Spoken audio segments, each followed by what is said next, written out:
Bapak dan Ibu yang kami hormati, selanjutnya akan disampaikan kata pengantar oleh Kepala Kepolisian Negara Republik Indonesia, Jenderal Polisi Dr. Andes Listio Sigit Prabowo, MSI.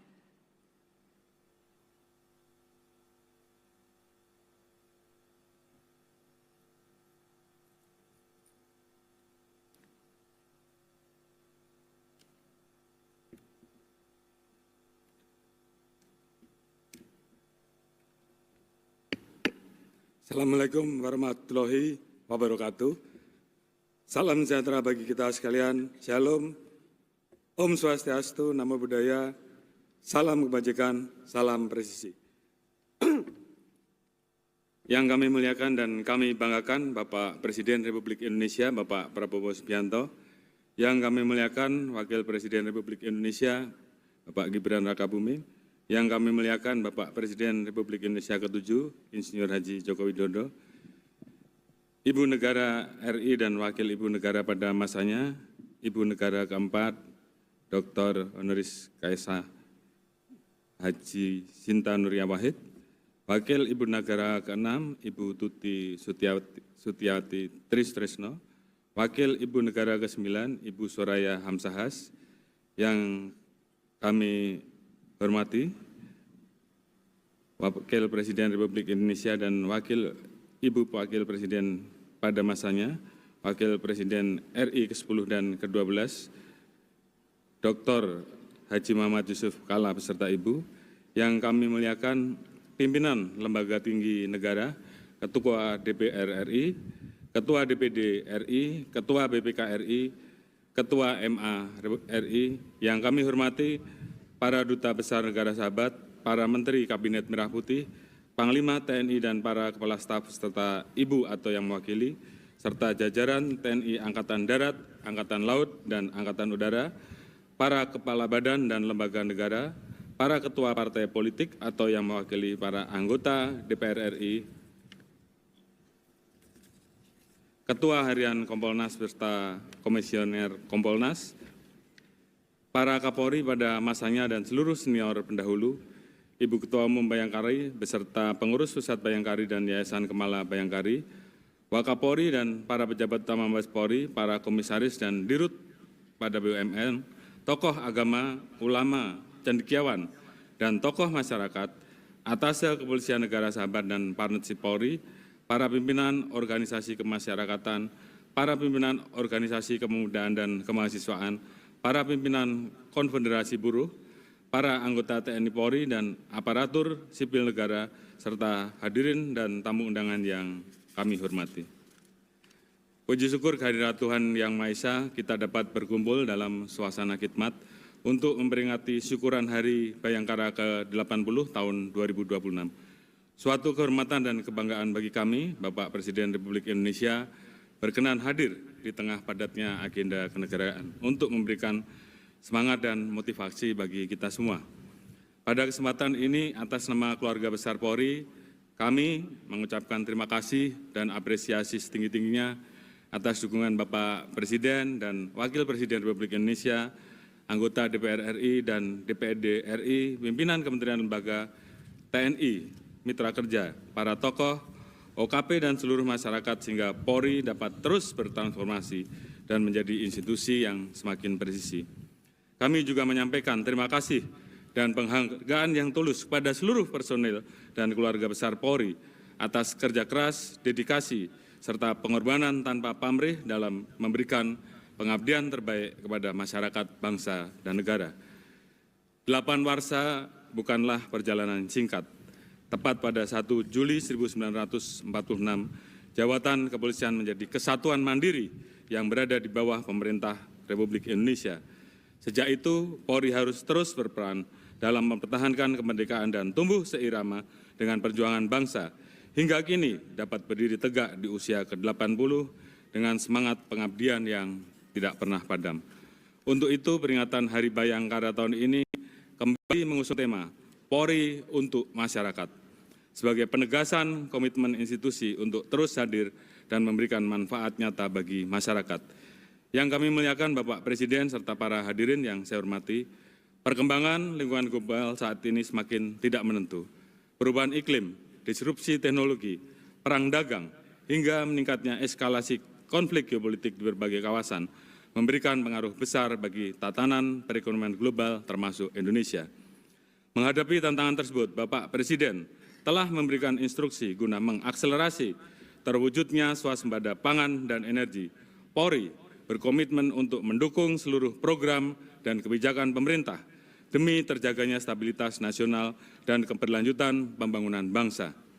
Dalam mewujudkan swasembada pangan, Polri terus melaksanakan program pemanfaatan lahan produktif, pekarangan pangan bergizi, mengawasi proses distribusi bantuan pemerintah dan hasil panen, serta menjalin kerjasama dengan Bank Himbara untuk memfasilitasi kredit usaha rakyat bagi para petani.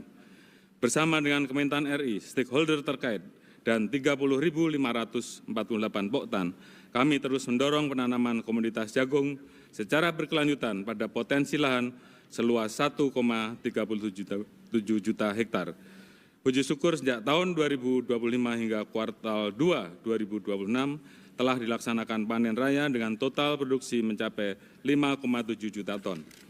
Polri juga memfasilitasi 30 poktan di Kecamatan Sembalun, Kabupaten Lombok Timur, NTB, untuk mengembangkan komoditas bawang putih melalui penanaman pada lahan seluas 948 hektar dengan hasil panen mencapai 18.960 ton.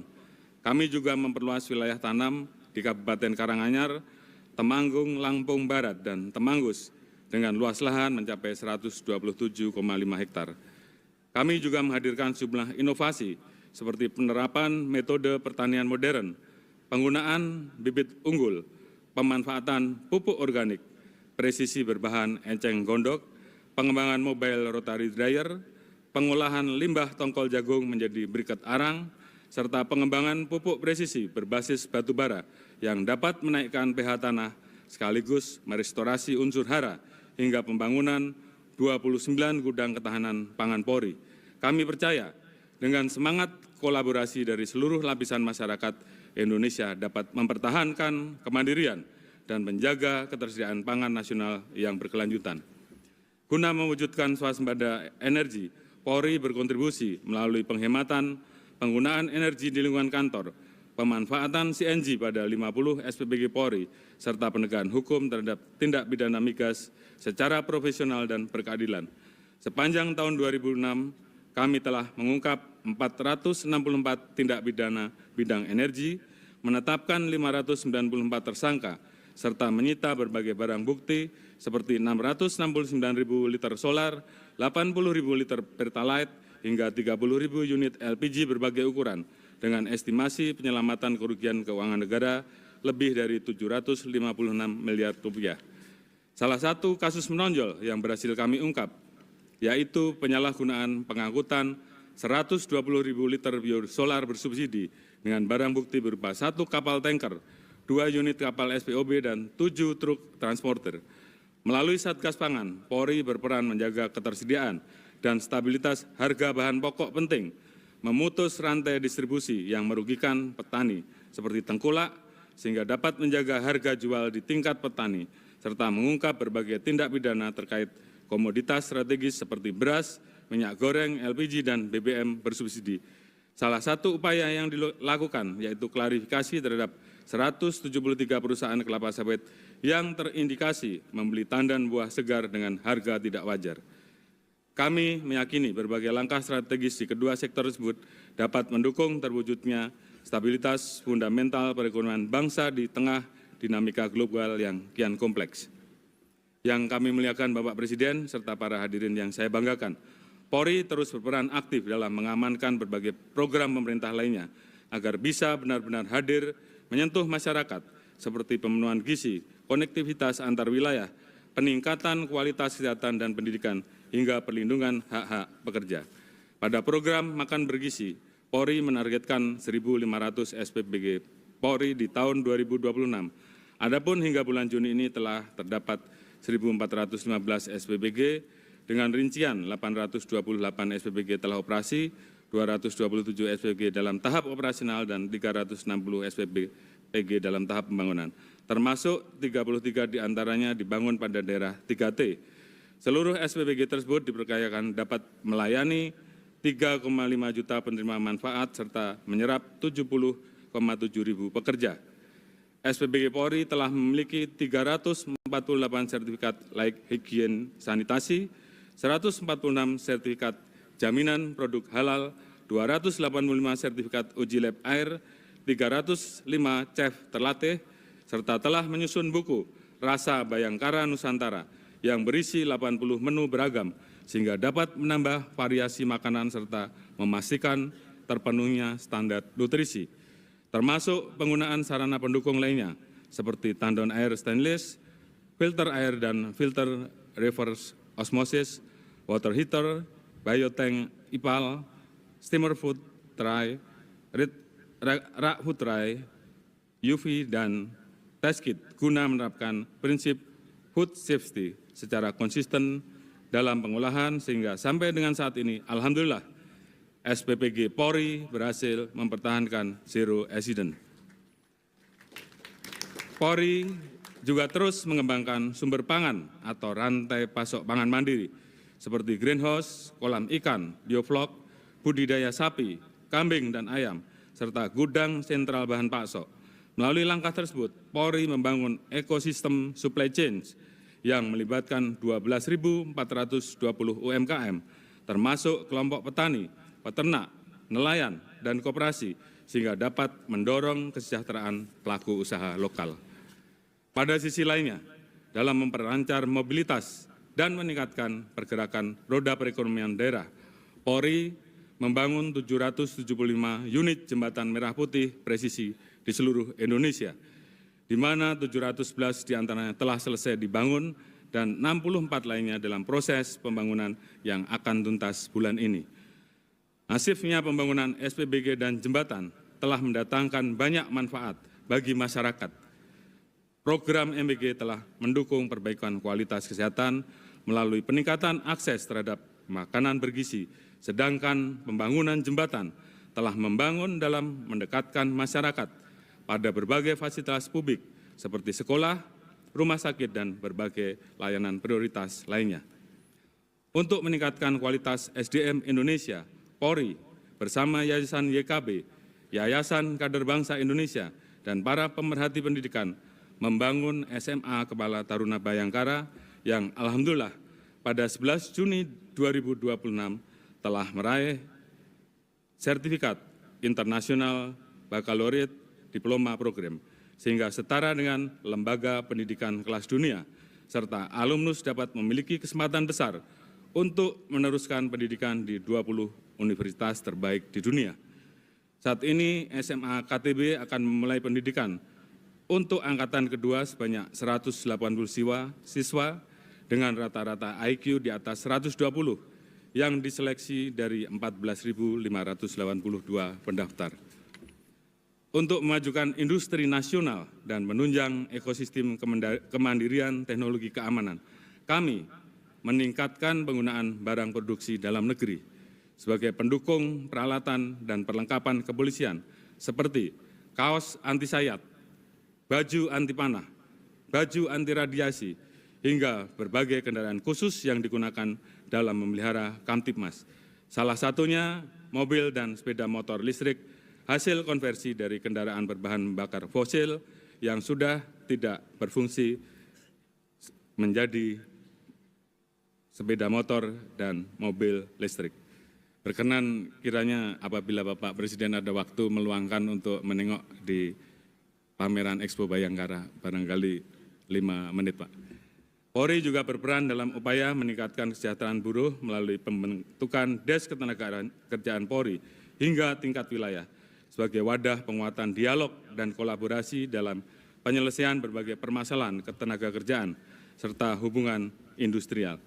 Des ini telah memfasilitasi 4.216 buruh terdampak PHK untuk kembali berkarya, serta menangani 267 tindak pidana ketenagakerjaan, dan 40 diantaranya diselesaikan melalui restoratif justice. Melalui berbagai upaya tersebut, Polri memperoleh penghargaan dari ITUC atas kerja keras dan dedikasi dalam memberikan perlindungan kepada buruh. Yang kami muliakan Bapak Presiden serta para hadirin yang saya hormati, kami memahami bahwa stabilitas Kamtibmas merupakan kunci utama keberlanjutan pembangunan nasional. Karena itu, kami terus mengoptimalkan pelaksanaan tugas dalam memelihara Kamtibmas, melindungi, mengayomi, dan melayani masyarakat, serta menegakkan hukum secara profesional. Dalam mengawal agenda nasional dan internasional, Polri menyelenggarakan berbagai operasi terpusat maupun kewilayahan untuk mengamankan kunjungan tamu kenegaraan, event skala domestik dan global, libur Nataru serta Idul Fitri, termasuk membantu penanganan bencana. Bersama-sama Kementerian Perhubungan Republik Indonesia dan stakeholder terkait, Polri telah menggelar Operasi Ketupat 2026 untuk mengamankan arus mudik dan balik, sehingga dapat mengurangi jumlah kecelakaan hingga 5,3% dan menekan fatalitas sampai 30,4%. Survei indikator menunjukkan 85,3% pemudik puas dengan penyelenggaraan operasi tersebut. Keberhasilan pengamanan ini juga mendorong perputaran uang hingga 161,8 triliun rupiah yang turut berkontribusi dalam menjaga pertumbuhan ekonomi nasional. Pada penanganan bencana alam di Sumatera, Polri mengerahkan 4.106 personil untuk membantu pendistribusian bantuan logistik, mengoperasikan ratusan alat berat, memberikan layanan kesehatan bagi puluhan ribu korban, melakukan pencarian korban dengan melibatkan unit K9, evakuasi dan identifikasi terhadap 1.146 jenazah korban, membangun 47 jembatan di mana 6 diantaranya merupakan jembatan Wele, serta 351 sumur bor dan 300 hunian tetap guna mempercepat pemulihan wilayah dan meringankan beban masyarakat terdampak. Kehadiran polisi di tengah masyarakat juga terus ditingkatkan melalui pelaksanaan berbagai kegiatan kepolisian seperti patroli dialogis, Jumat Curhat, dan Minggu Kasih. Pendekatan ini menjadi sarana untuk mengidentifikasi persoalan dan menyerap aspirasi secara langsung serta menghadirkan solusi implementatif. Akses publik terhadap pelayanan kepolisian juga diperluas melalui transformasi digital. Polri telah menghadirkan Super Apps Polri yang memuat SKCK online, perpanjangan SIM, dan STNK online, serta berbagai fitur pelayanan lainnya pada bidang penegakan hukum. Digitalisasi diwujudkan melalui layanan konsultasi reserse yang dapat dilakukan secara luring maupun daring. Sementara itu, aspek pengawasan diperkuat melalui Dumas Presisi, whistleblowing system, dan QR Code Propam Polri yang tersebar di berbagai fasilitas publik maupun lokasi strategis lainnya. Guna meningkatkan quick response, optimalisasi layanan 110 juga senantiasa dilakukan secara berkelanjutan. Layanan yang telah beroperasi pada 34 Polda dan 508 Polres ini didesain dengan waktu respon panggilan maksimal 10 detik. Akses tersebut, layanan ini juga telah ditingkatkan melalui fitur live chat pada aplikasi Super App Polri. Berbagai digitalisasi tersebut merupakan wujud komitmen Polri untuk memperluas kemudahan akses masyarakat terhadap layanan kepolisian. Pada sisi lain, sebagai tindak lanjut atas rekomendasi Komisi Percepatan Reformasi Polri dalam bidang tata kelola sumber daya manusia, Polri melaksanakan pembaharuan sistem rekrutmen dengan mengedepankan pemanfaatan teknologi serta pengawasan partisipasif yang melibatkan unsur internal dan eksternal seperti Kompolnas, Ombudsman, serta perguruan tinggi. Reformasi tersebut juga dilaksanakan pada aspek pendidikan, pembinaan karier, serta perawatan personil, guna membangun manajemen SDM yang meritokratis, transparan, akuntabel, dan berintegritas. Pada bidang rekrutmen, Polri memberikan kesempatan kepada 160 atlet berprestasi pada ajang SEA Games, PON, dan berbagai kejuaraan lainnya untuk dapat mengabdi melalui institusi Polri berdasarkan rekrutmen proaktif dengan kategori pencarian bakat atau talent scouting. Untuk terus memperkuat budaya inklusif, Polri telah membuka ruang pengabdian bagi 21 penyandang disabilitas untuk menjadi bagian dari Insan Bayangkara. Komitmen tersebut diperkuat melalui pengembangan Direktorat Tindak Pidana PPA dan PPO pada 11 Polda serta 22 Polres yang sebagian besar diawaki oleh polisi wanita sehingga penanganan perkara dapat dilaksanakan secara lebih responsif, memunculkan rasa aman dan nyaman bagi korban, khususnya wanita dan anak. Langkah tersebut tercermin dari pengungkapan sejumlah kasus menonjol, antara lain kekerasan terhadap 110 anak di sebuah daycare yang melibatkan 13 tersangka, penyekapan korban perempuan di Bandung, serta perkara love scamming dengan metode big buzzering yang melibatkan 39 tersangka, di mana 11 diantaranya merupakan WNA. Polri juga telah terus mengoptimalkan penanganan terhadap 3 tindak pidana yang menjadi atensi Bapak Presiden Republik Indonesia, yang disampaikan pada saat kegiatan pemusnahan barang bukti narkoba bulan Oktober silam, yaitu pemberantasan narkoba, penyelundupan, dan perjudian daring. Dalam memutus mata rantai peredaran narkoba, pada tahun 2026, Polri telah mengungkap 24.837 perkara, menetapkan 32.792 tersangka, menyita barang bukti berupa 3,1 ton sabu, 4,1 ton ganja, 763.000 butir ekstasi, 59,2 juta butir obat keras, dan berbagai jenis narkotika lain senilai 10,4 triliun rupiah, serta menyelamatkan 89 juta jiwa dari bahaya penyalahgunaan narkoba. Polri juga berusaha untuk melakukan transformasi 148 kampung narkoba dan saat ini menjadi kampung bebas dari narkoba. Pencegahan terhadap kebocoran keuangan negara juga terus dilakukan melalui pembentukan Satgas Optimalisasi Penerimaan Negara atau OPM dan Satgas Gakum Tindak Pidana Penyelundupan. Bersama dengan Direktorat Jenderal Pajak serta Direktorat Jenderal Bea Cukai, Kemenq RI Satgas OPN telah mengungkap ekspor ilegal 87 kontainer vetimeter dan pome. Di sisi lain, Satgas Gakum Tindak Pidana Penyelundupan telah mengungkap 47 perkara, menetapkan 24 tersangka dengan salah satu kasus yang menonjol, yaitu pengungkapan tindak pidana penyelundupan 28 ton timah ke Malaysia. Secara konsisten kami meningkatkan pemberantasan terhadap dampak negatif perjudian daring dengan melakukan pengungkapan 718 kasus, penetapan 1.164 tersangka, menyita barang bukti sejumlah 1,75 triliun rupiah, dan pemblokiran 278.000 situs dan konten perjudian daring bersama-sama dengan Kementerian Komdigi. Salah satu kasus menonjol yang berhasil diungkap adalah perjudian daring jaringan internasional yang melibatkan 322 warga negara asing yang mengelola 145 domain. Pada kasus tersebut, 291 warga negara asing telah ditetapkan sebagai tersangka. Penanggulangan aksi teroris juga kami lakukan secara berkelanjutan melalui pendekatan soft approach dan hard approach, sehingga dapat mempertahankan Zero Terrorist Attack sejak tahun 2023. Polri melakukan penanganan terhadap dampak dari peristiwa ledakan di SMA 72, serta bekerjasama dengan kementerian lembaga terkait untuk mengantisipasi berkembangnya fenomena nihilistik violent extremism dengan melakukan penanganan terhadap 137 anak terpapar radikalisme dan 130 anak terpapar kekerasan. Polri senantiasa bertransformasi guna menghadirkan sosok yang humanis, salah satunya diwujudkan dengan mengubah paradigma pengamanan unjuk rasa menjadi pelayanan penyampaian pendapat.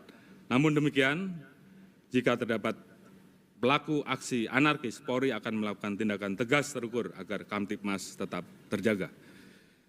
Seluruh upaya Polri itu merupakan bagian dari ikhtiar untuk menjamin terwujudnya keamanan dalam negeri, sehingga masyarakat dapat beraktivitas dengan aman, nyaman, dan kondusif. Berdasarkan The Global Safety Report 2025 oleh Gallup, 83% masyarakat Indonesia merasa aman ketika berjalan sendirian di malam hari. Selain itu, pelaksanaan tugas Polri juga semakin dirasakan manfaatnya oleh masyarakat. Survei Litbang Kompas yang dirilis pada Juni 2026 menyatakan bahwa terjadi peningkatan kepercayaan publik kepada Polri dari 76,2% menjadi 80,6%, serta 82,4% responden yakin bahwa kinerja Polri akan semakin baik di masa mendatang. Tentunya hasil tersebut menjadi motivasi bagi kami untuk senantiasa meningkatkan kualitas layanan dalam mewujudkan Kamtibmas yang kondusif, agar bangsa kita siap menyambut momentum bonus demografi sebagai titik tolak mewujudkan NKRI yang bersatu, berdaulat, maju, dan berkelanjutan.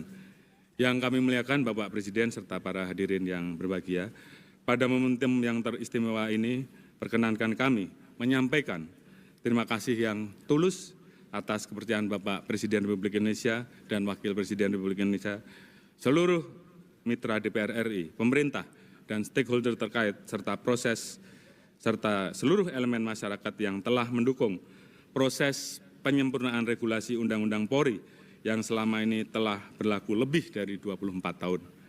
Undang-Undang Nomor 5 Tahun 2026 menjadi landasan untuk terus meningkatkan kualitas pelayanan serta mengawal berbagai kepentingan nasional dalam upaya mewujudkan visi bersama Indonesia Maju menuju Indonesia Emas 2045 yang kita cita-citakan bersama. Demi mewujudkan asa tersebut, dibutuhkan tekad dari seluruh komponen bangsa untuk saling bahu-membahu, dan kami menyadari bahwa semangat transformasi Polri merupakan bagian yang tak terpisahkan dari perjuangan kolektif tersebut. Sebagaimana peribahasa, tidak ada gading yang tak retak. Begitupun perjalanan pengabdian Polri yang belum sepenuhnya sempurna. Oleh karena itu, setiap kritik kami pandang sebagai cermin untuk berbenah. Setiap masukan kami terima sebagai dorongan untuk berubah, dan setiap harapan masyarakat kami maknai sebagai amanah demi meneguhkan dharma bakti kami, demi menghadirkan sosok Polri untuk masyarakat. Demikian sambutan kami, semoga Tuhan yang Maha Kuasa senantiasa memberikan petunjuk dan kekuatan pada kita semua dalam memberikan pengabdian terbaik kepada masyarakat, bangsa, dan negara. Sekian dan terima kasih. Wassalamualaikum warahmatullahi wabarakatuh. Om Santi, Santi, Santi. Terima kasih.